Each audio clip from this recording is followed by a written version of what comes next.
সুপ্রিয় শিক্ষার্থীবৃন্দ, চ্যানেলে আসার জন্য ধন্যবাদ। যারা এখনো নুরতাস টিউটোরিয়ালস 9 ইউটিউব চ্যানেলটি সাবস্ক্রাইব করো নাই, তাদের প্রতি অনুরোধ রইল চ্যানেলটি সাবস্ক্রাইব করবে এবং বেল বাটনে ক্লিক করে সঙ্গেই থাকবে। আজকে তোমাদের জন্য থাকছে ষষ্ঠ শ্রেণীর অষ্টম অধ্যায় রেখাচিত্র নিয়ে বিস্তারিত আলোচনা করব এবং সমাধানও দেখাবো। তোমাদের জন্য একটি হোমওয়ার্ক দিব, সেটি করে ভিডিওর কমেন্টস অপশনে আপলোড করে দিবে, স্ক্রিনশটও দিতে পারো। তাহলে চলো শুরু করা যাক নুরতাস টিউটোরিয়ালস 9। আমি কাজী নূর হাইল হুসাইন, সমুজ বিদ্যাপীঠ হাই স্কুল।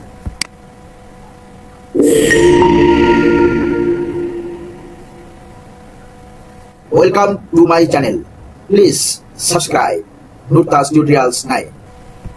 এটা একটা স্তম্ভ নেই। ষষ্ঠ শ্রেণীর অষ্টম অধ্যায় রেখাচিত্র নিয়ে আজকে আলোচনা করব। তথ্য ও উপাত্ত সংক্রান্ত বিষয়াদি এবং তাদের গুরুত্ব ও দৈনন্দিন জীবনে ব্যবহার নিয়ে আলোচনা করবা। তথ্য ও উপাত্ত সংক্রান্ত বিষয়াদি এবং তাদের গুরুত্ব ও দৈনন্দিন জীবনে ব্যবহার নিয়ে আলোচনা করব। উপাত্ত সমূহের সারিবদ্ধ করাও আলোচিত হয়েছে। এখন উপাত্ত সমূহের লেখচিত্র নিয়ে আলোচনা করব। লেখচিত্রের মাধ্যমে উপাত্ত সমূহের বহুল ব্যবহার আমরা দেখতে পাই। লেখচিত্রের মাধ্যমে যদি উপাত্ত সমূহ উপস্থাপন করা হয় তবে তা হয় চিত্তাকর্ষক ও বোঝার জন্য খুব সহজ। যেমন ক্রিকেট খেলার প্রতি ওভারের রান সহজ উপায় দেখানোর জন্য স্তম্ভ লেখের মাধ্যমে উপস্থাপন করতে দেখা যায়। এভাবে উপাত্ত সমূহ বিভিন্ন প্রকার লেখচিত্রের মাধ্যমে উপস্থাপন করা হয়। এখানে শুধুমাত্র রেখাচিত্র নিয়ে আলোচনা করব। কোন স্কুলে ষষ্ঠ শ্রেণীতে অধ্যয়নরত 6 জন শিক্ষার্থীর উচ্চতা সেন্টিমিটারে দেওয়া আছে 140, 145, 150, 160, 150, 168। এই উপাত্তের রেখাচিত্র আঁকতে হবে। এটা হচ্ছে রেখাচিত্র। এটা হচ্ছে এক্স অক্ষ বা আনুভূমিক অক্ষ, ভূমির বরাবর। এটাকে হরাইজন্টাল বলে ইংলিশে। এই এক্স অক্ষে দেখানো হয়েছে শিক্ষার্থীর সংখ্যা 2, 4, 6, 8, 10, 12। এটা হচ্ছে ওয়াই অক্ষ বা ভূমির সাথে উলম্ব রেখা বা এক্স এর উপর লম্ব রেখা, ইংরেজিতে বলে ভার্টিক্যাল লাইন। এই লাইনে দেখানো হয়েছে উচ্চতা 140 থেকে 165। এর একক হচ্ছে সেন্টিমিটার। এখানে এই এক্স অক্ষ এবং ওয়াই অক্ষ মিলিত হয়েছে, তাই এই জিরো মানকে ভেঙে দেখানো হয়েছে। এখানে 165 সেন্টিমিটার উচ্চতা। 12 জন এক্স অক্ষে দেখা যায় 12 জন শিক্ষার্থীর উচ্চতা 165। এরকমের 140 সেন্টিমিটার উচ্চতা হচ্ছে 2 জনের, এক্স অক্ষে 2 জন আর ওয়াই অক্ষে 144। তার মানে হচ্ছে উচ্চতা 144 সেন্টিমিটার এবং 2 জন শিক্ষার্থী। প্রতি 2 ঘর অন্তর অন্তর চিহ্নিত করা হয়েছে, আর এখানে প্রতি 1 ঘর অন্তর অন্তর চিহ্নিত করা হয়েছে উচ্চতা। ছক্কাগজে পরস্পর লম্ব 2টি সরল রেখা আঁকা হয়েছে। আমরা জানি আনুভূমিক রেখা এক্স অক্ষ এবং এক্স অক্ষের উপর লম্ব সরল রেখা ওয়াই অক্ষ, যারা ও বিন্দুতে ছেদ করেছে। এখন এক্স অক্ষের 2 ঘর পর পর একটি বিন্দুকে শিক্ষার্থী ধরে এবং ওয়াই অক্ষের প্রতি ঘরকে উচ্চতার একক ধরে রেখাচিত্রটি আঁকা হয়েছে। যেহেতু ওয়াই অক্ষ বরাবর 140 থেকে আরম্ভ করা হয়েছে, সেহেতু ওয়াই অক্ষের মূল বিন্দুর উপরে একটি ভাঙা চিহ্ন নিয়ে বোঝানো হয়েছে যে 0 থেকে 140 পর্যন্ত ঘরগুলো আছে, যেটা চিত্রে দেখিয়েছি। চিত্রে একটি রেখাচিত্র দেখানো হয়েছে যা 6 জন শিক্ষার্থীর উচ্চতা উপস্থাপন করছে। এক্স অক্ষ আনুভূমিক অক্ষটি এক্স অক্ষ শিক্ষার্থীদের ক্রম নির্দেশ করছে। ওয়াই অক্ষ উলম্ব অক্ষটি ওয়াই অক্ষ সেন্টিমিটারে উচ্চতা নির্দেশ করছে। এই অক্ষটি 140 থেকে শুরু হয়েছে এবং একটি ভাঙা চিহ্ন দিয়ে বোঝানো হয়েছে যে 0 থেকে 140 পর্যন্ত মান এখানে দেখানো হয়নি। চিত্রে 6টি বিন্দু স্থাপন করে তাদের একটি রেখা দ্বারা যুক্ত করা হয়েছে, যা পর্যায়ক্রমে 6 জন শিক্ষার্থীর উচ্চতা 140, 145, 150, 160, 150 এবং 168 সেন্টিমিটার দেখাচ্ছে। 3রা চৈত্র ঢাকায় তাপমাত্রা রেকর্ড করা হয়েছে। 3 ঘন্টা অন্তর একদিনের তাপমাত্রা নিচের রেখাচিত্রের সাহায্যে দেখানো হবে।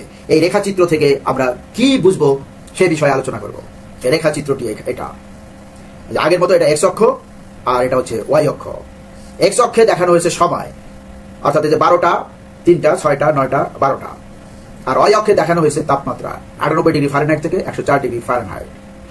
এখানে এই সর্বোচ্চ বিন্দুটি 3টায়, অর্থাৎ 3টার সময় সর্বোচ্চ তাপমাত্রা ছিল 102 ডিগ্রি ফারেনহাইট। আর এই যে 6টার সময় সর্বনিম্ন তাপমাত্রা ছিল 99 ডিগ্রি ফারেনহাইট। আর এখানে 100 ডিগ্রি ফারেনহাইট 12টায়। এখানে 9টায় ছিল 100 ডিগ্রি ফারেনহাইট, অর্থাৎ 12টায় এবং 9টায় 100 ডিগ্রি ফারেনহাইট এবং এই 12টায়ও 100 ডিগ্রি ফারেনহাইট। তো তাপমাত্রা সবচেয়ে বেশি হয়েছে 102 ডিগ্রি ফারেনহাইট 3টায় এবং সর্বনিম্ন হয়েছে 6টায় 100 ডিগ্রি ফারেনহাইট। লেখচিত্রের বর্ণনা। ওয়াই অক্ষ উলম্ব অক্ষ। এই অক্ষে ফারেনহাইট এককে তাপমাত্রা দেখানো হয়েছে। তাপমাত্রা 90 ডিগ্রি ফারেনহাইট থেকে 104 ডিগ্রি ফারেনহাইট পর্যন্ত চিহ্নিত করা হয়েছে। এফ হচ্ছে ফারেনহাইট, ফারেনহাইটের প্রতীক। ছক্কাগজে এক্স অক্ষ বরাবর সময় এবং ওয়াই অক্ষ বরাবর তাপমাত্রা ধরা হয়েছে। ছক কাগজের 5 ঘর পরপর দুপুর 12টা থেকে রাত 12টা পর্যন্ত 3 ঘন্টা অন্তর সময় এবং ওয়াই অক্ষ বরাবর প্রতি ঘরকে একক ধরে তাপমাত্রা দেখানো হলো। তোমরা রিভিউ করে ছবিটা আবার দেখতে পারো। সময় অনুযায়ী ছক কাগজের তাপমাত্রা বিন্দু দিয়ে চিহ্নিত করা হয়েছে। বিন্দুগুলোকে রেখা দিয়ে সংযোগ করে তাপমাত্রার রেখাচিত্র আঁকা হয়েছে। প্রায় 98 ডিগ্রি ফারেনহাইট অর্থাৎ 98 ডিগ্রি ফারেনহাইট পর্যন্ত মানুষের তাপমাত্রা স্বাভাবিক ধরা হয় বিধায় ওয়াই অক্ষ বরাবর নিচের তাপমাত্রা সমূহ উঁচু রাখা হয়েছে। তাপমাত্রার এই রেখাচিত্র থেকে প্রতীয়মান হয় যে বেলা 3টার সময় তাপমাত্রা সর্বাধিক 102 ডিগ্রি হয়, রাত 9টা ও রাত 12টায় তাপমাত্রা 100 ডিগ্রিতে স্থির থাকে। উদাহরণ 7, বাংলাদেশের ক্রিকেট টিমের কোনো এক খেলায় ওভার প্রতি রান নিচের সারণীতে দেওয়া হলো। এই ওভার রান: প্রথম ওভার 8 রান, দ্বিতীয় ওভার 10 রান, তৃতীয় ওভার 6 রান, চতুর্থ ওভার 5 রান, পঞ্চম ওভার 0 রান, ষষ্ঠ ওভার 8 রান, সপ্তম ওভার 6 রান, অষ্টম ওভার 4 রান, নবম ওভার 7 রান, দশম ওভার 12 রান। এখানে ওইভাবে তুমি দেখাতে পারো প্রথম ওভার 8 রান, দ্বিতীয় ওভার 10 রান, এভাবে দশম ওভার 12 রান। ওভার প্রতি সর্বোচ্চ এবং সর্বনিম্ন রানের পার্থক্য নির্ণয় করো। ওভার প্রতি রানকে ক্রম অনুসারে সাজিয়ে রানের গড় নির্ণয় করো। প্রদত্ত তথ্যের রেখাচিত্র অঙ্কন করো। সমাধান: সর্বোচ্চ রান 12 এবং সর্বনিম্ন রান 0। সর্বোচ্চ এবং সর্বনিম্ন রানের পার্থক্য হচ্ছে 12 - 0 = 12। ওভার প্রতি রানকে ঊর্ধ্বক্রমে সাজিয়ে পাই 0, 4, 5, 6, 6, 7, 8, 8, 10, 12। রানের যোগফল 66 রান। ওভার প্রতি রানের গড় সমান মোট রান বাই মোট ওভার। এখানে 66 হচ্ছে মোট রান, তাকে 10 ওভার দিয়ে ভাগ করা হয়েছে। ভাগের একটি কৌশল এখানে বলছি।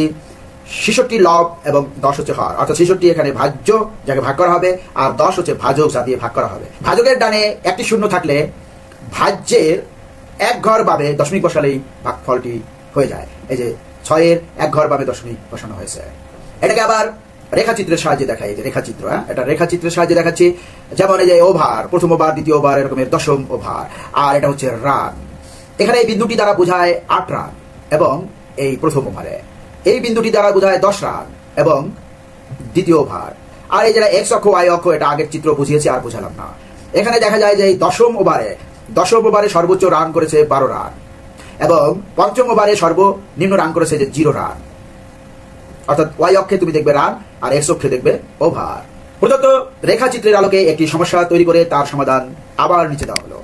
সমস্যা: রেখাচিত্রে একটি ক্রিকেট ম্যাচের প্রথম 10 ওভারের রান দেওয়া হয়েছে। রেখাচিত্রটি পর্যবেক্ষণ করে নিচের প্রশ্নগুলোর উত্তর দাও। 10 ওভারে মোট কত রান সংগৃহীত হয়েছে?